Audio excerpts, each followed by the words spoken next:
আসসালামু আলাইকুম। লেকচার 2 মোলের ধারণা আসলে কি? মোল বলতে আর কি, মোল আসলে কিছুই না, সেটা একটা সংখ্যা গণনার একক। সংখ্যা গণনার একক সেটা কি? সেটা হচ্ছে এক মোল মানে হচ্ছে এতটা সংখ্যা, জাস্ট এতটুকুই, এতটা সংখ্যা, এতটুকু। এখন আমরা যদি আরো ফিল নিতে চাই, তাহলে আমরা যদি বলি এক হালি কলা, ঠিক আছে, এক হালি কলা, তার মানে কত? চারটা দিবে না? চারটা। আবার যদি বলি এক হালি পেন দেন, সেটাও তো চারটাই দিবে। তাহলে আমরা যদি বলি চারটা না বলে আমরা বলছি এক হালি, তাহলে এই যে হালি সেটাই হলো মোল, আর এই যে সংখ্যা সেটাই হলো এই যে নাম্বার। সেরকম তো আমরা হালি দিয়ে তো আর পরমাণু ওকে সংখ্যা মেজারমেন্ট করতে পারবো না। এই কারণে, কারণ একটা পদার্থ অসংখ্য, আমরা যদি 1 গ্রাম হাইড্রোজেন নেই, তার মধ্যে কোটি কোটি কোটি কোটি পরমাণু আছে, কোটি কোটি পরমাণু আছে। তাহলে আমার নাম্বারটাও সেরকম বড় হইতে হবে। তো এই নাম্বারটা কি আবিষ্কার করলো?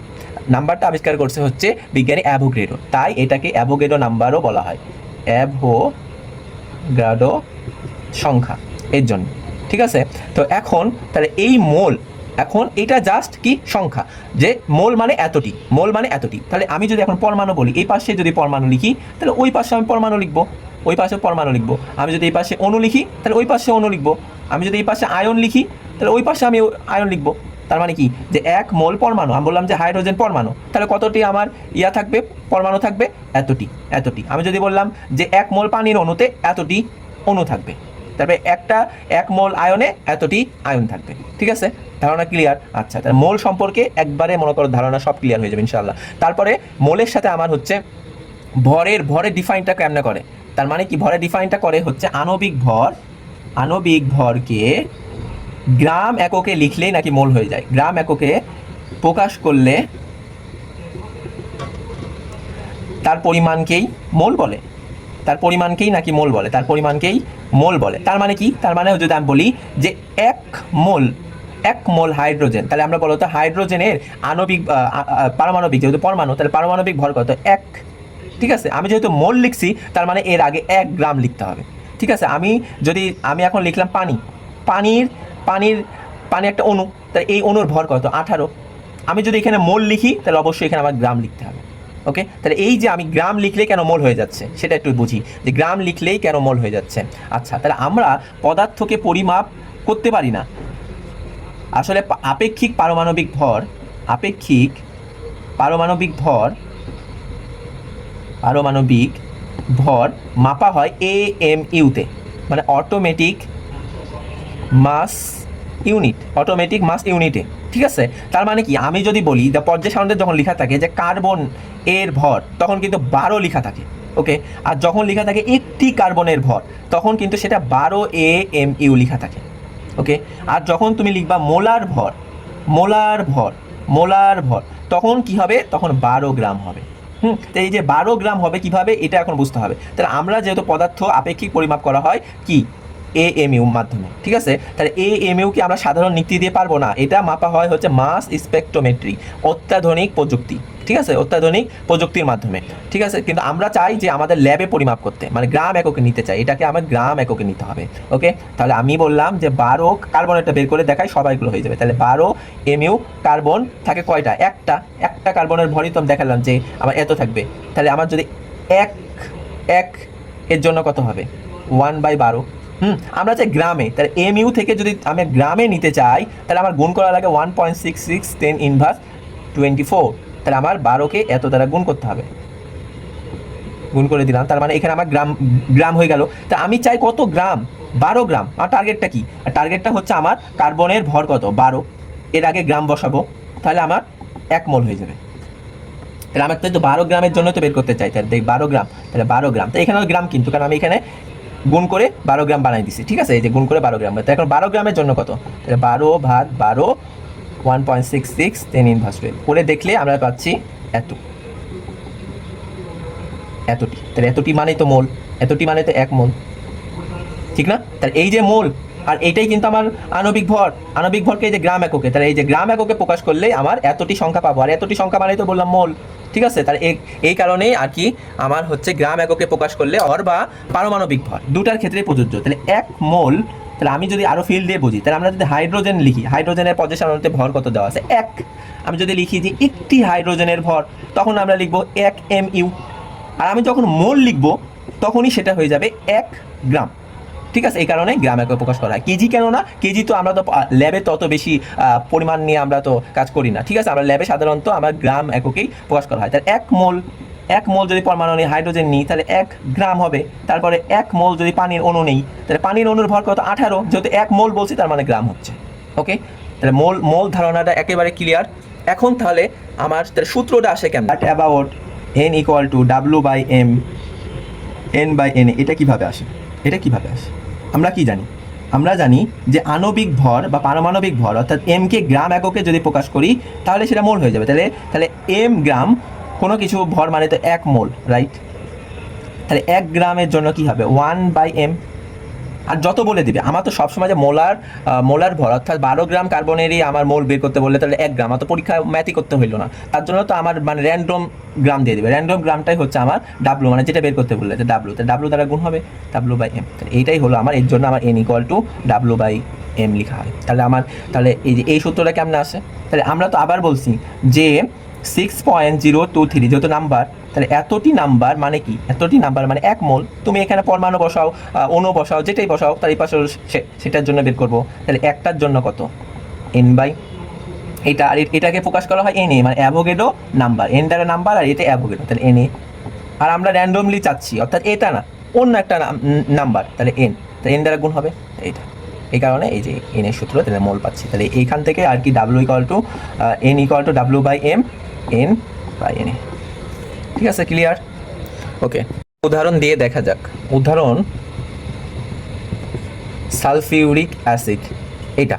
তাহলে আমি যদি বলি 1 মোল সালফিউরিক অ্যাসিড, এর এর এর এর ভর কত? এর ভর হচ্ছে কত? 2 প্লাস সালফার 32 প্লাস 4 ইন্টু 16। তাহলে এই যে এত গ্রাম, যে গ্রাম বলে দিলাম, এত গ্রাম। ওকে, তারপর সংখ্যা যদি বলি, তাহলে এতটি সংখ্যা। এখন এর মধ্যে কয়টা হাইড্রোজেন আছে? তাহলে 2টা হাইড্রোজেন, 2টি হাইড্রোজেন, ঠিক আছে। তার মানে কি 2 মোল হাইড্রোজেন, ঠিক আছে, 2 মোল হাইড্রোজেন। তাহলে আমরা কি জানি? 1 মোল হাইড্রোজেনের জন্য কত গ্রাম? 1 গ্রাম। তাহলে 2 মোলের জন্য 2 দ্বারা গুণ হবে, তাহলে 2 গ্রাম। তাহলে যদি বলা হয় 1 মোলের জন্য 6.023 10⁻23, 1 মোলের জন্য এটা, তাহলে 2 মোলের জন্য 2 দ্বারা গুণ হবে। ওকে, তারপরে যদি সালফারের ক্ষেত্রে যাই, সালফার কয়টা? সালফার একটা, তাহলে সালফারের ভর কত? 32 গ্রাম। 1 মোলের 32, তাহলে একটাই আছে, তাহলে 1 দ্বারা গুণ করলে যা তাই। তারপরে আমাকে যদি বলে কতটি আমার সালফার আছে, সালফার পরমাণু আছে, তাহলে কতটি? এতটি। যেহেতু 1 মোল এতটি, এর আছে কয়টা? একটা, তাহলে 1 দ্বারা গুণ করলাম। তাহলে অক্সিজেন, ঠিক আছে। এখন অক্সিজেন আছে কয়টা? 4টা, তাহলে 4টা মানে 4 মোল, 4 মোল অক্সিজেন। তাহলে 1 মোল অক্সিজেনের জন্য কত? 1 মোল অক্সিজেনের জন্য 16 গ্রাম। তাহলে 4 মোলের জন্য 4 দ্বারা গুণ করবো, এত গ্রাম। আচ্ছা, 1 মোলের জন্য আমার কত? 6.023 10⁻23, এতটি। অক্সিজেন পরমাণুর জন্য এতটি পরমাণু থাকবে 1 মোলের জন্য। তাহলে আমার কয়টা আছে? 4টা, তাহলে 4 দ্বারা গুণ করবো। তুতে বা ব্লু ভিট্রো, সেটা কি? কপার সালফেট, এর মধ্যে কপার সালফেট আর 5 অণু পানি। এগুলো কোশ্চেন করে কিন্তু, যে তুতের মধ্যে কয় অণু পানি আছে? 5 অণু। তাহলে এই যে পুরা, এটাই যদি আমি বলি 1 মোল তুতে, মানে পুরাটা, তাহলে তুতে এর ভরটা কত? ঠিক আছে, তাহলে আমি পুরো ভর বের করে, আমি আণবিক ভর বের করাও শিখাই দিই এর মাধ্যমে। তাহলে এর মধ্যে কপার আছে কয়টা? একটা, তাহলে 1 মোল কপারের ভর কত? 63.5 গ্রাম। তাহলে এটা কি? তুতের মধ্যে কপার। তারপরে আমার সালফার আছে কয়টা? একটা, সালফারের বড় 32 গ্রাম, একটাই যেহেতু আছে। তো অক্সিজেন কত? 1 মোল, অক্সিজেনের ভর 16, আর 1 মোল মানে কি 16 গ্রাম, আছে কয়টা? 4টা, তাহলে 4 মোল হবে। অক্সিজেনের ভর বের করলাম। তারপর এখন পানির অণুর যদি একবারে বের করতে যাই, আবার হাইড্রোজেনও বলতে পারি, তাহলে হাইড্রোজেনের ক্ষেত্রে কয়টা আছে? হাইড্রোজেন পরমাণু আছে 10টা। আমরা জানি ভর হচ্ছে 1 গ্রাম করলে 1 মোল, আছে কয়টা? 10টা, তাই 10 দ্বারা গুণ করলাম। অক্সিজেন আছে কয়টা? 1, আর এখানে আগে 5, তাহলে 5 আর 1 কত? 5টা। অক্সিজেনের ভর কত? 16 গ্রাম করলে 1 মোল হইলো, আর 5 মোলের জন্য কত? 5 দ্বারা গুণ করবো। এখন সব যদি যোগ করি, তাহলে 249.5 গ্রামই হলো 1 মোল তুতে। আর একেই বলা হয় আণবিক ভর। আণবিক ভরের সংজ্ঞাটা কি? প্রত্যেকটা ইন্ডিভিজুয়াল পারমাণবিক ভর, পরমাণুগুলো যদি আমরা যোগ করি, তাহলে যে মোট যেটা পাওয়া যায় সেটাই হলো আণবিক ভর। আর আণবিক ভরের একক যদি পরীক্ষায় দেয়, গ্রাম পার মোল। 1 গ্রাম তুতের অণু সংখ্যা বা মোল সংখ্যা নির্ণয় করতে বলছে। তুতে কি? 2তে হচ্ছে ব্লু ভিট্রিয়ল, কপার সালফেট আর 5 অণু পানি, 5 অণু পানি। তাহলে এখান থেকে আমার বলছে 1 গ্রাম 2তে এর অণুর সংখ্যা নির্ণয় করতে বলছে। অণুর সংখ্যা, যেহেতু এটা একটা অণু বা যৌগ, তাহলে এর অণুর সংখ্যা কি হবে? 1 গ্রামের জন্য বলছে, কিন্তু কি বলছে? 1 গ্রামের জন্য। তাহলে আমরা জানি যে এর আণবিক ভর আগে বের করতে হবে। এর আণবিক ভর আমরা বের করলাম, বের করে আচ্ছা copper 63.5 plus sulphur 32 plus 16 into 4 plus 5 into পানির ভর হচ্ছে 18 দিয়ে পাইলাম হচ্ছে 249.5, এই যে গ্রাম। ঠিক আছে, এই যে আমরা কিন্তু গ্রাম পাইছি। তো এত গ্রাম, অর্থাৎ এর আণবিক ভরটাই তো আমার গ্রাম এককে লিখলে 1 মোল। তাহলে আমার এতটুতে আমার মোল সংখ্যা বের করতে বলছে, আবার অণুর সংখ্যাও কিন্তু বের করতে বলছে। ঠিক আছে, আমরা অণু সংখ্যা, আচ্ছা মোল সংখ্যাকে বের করি। তাহলে কত? 1 মোল বলছে 1 গ্রাম তুতের জন্য, তাহলে 1 বাই এত মোল ভাগ করে উত্তরটা লিখে দিবা। তাহলে এত মোল। 1 গ্রামের মধ্যে কতটা অণু থাকবে? তা আমরা 249 তার মোলার ভর, এটাই তো 1 মোল। এই এত গ্রামের মধ্যে কতটি পরমাণু থাকবে? অবশ্যই এতটি অণু থাকবে। তাহলে 1 গ্রামের মধ্যে কতটি অণু থাকবে?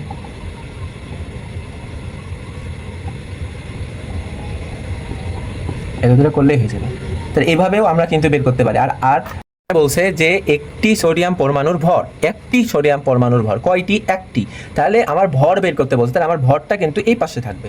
ঠিক আছে, তাহলে আমরা জানি না যে কতটি সমান সমান এতটি, এতটি সোডিয়াম পরমাণুর ভর কত হবে, যেটাই আমার ভর কত 23 গ্রাম করলে আমার হচ্ছে 1 মোল হয়ে যাচ্ছে। ঠিক আছে, তাহলে একটির জন্য বের করতে বলছে। তাই একটির জন্য কত? 23/6023 10³ দ্বারা ভাগ করলেই হয়ে যাচ্ছে। তাই এতটি ভর, এত গ্রাম ভর। এখন যদি আমরা এইটা হচ্ছে মূল বেসিক, এইভাবে করতে হয়। এখন যদি কেউ এভাবে যদি না করে, জাস্ট বের করতে চায়, তাহলে কীভাবে করবে? আমরা জানি যে n = W/m, আবার n/na। আমার কিসের মান লাগবে? ভর। তাহলে এই যে W, আণবিক ভর কত? তাহলে ডাব্লুর মান বের করবো। ঠিক আছে, আণবিক ভর কত? সোডিয়ামের 23, আর সংখ্যা কত বলছে? একটা, আর অ্যাভোগাড্রো সংখ্যা দিয়েও কিন্তু আমরা খুব সহজে বের করতে পারি।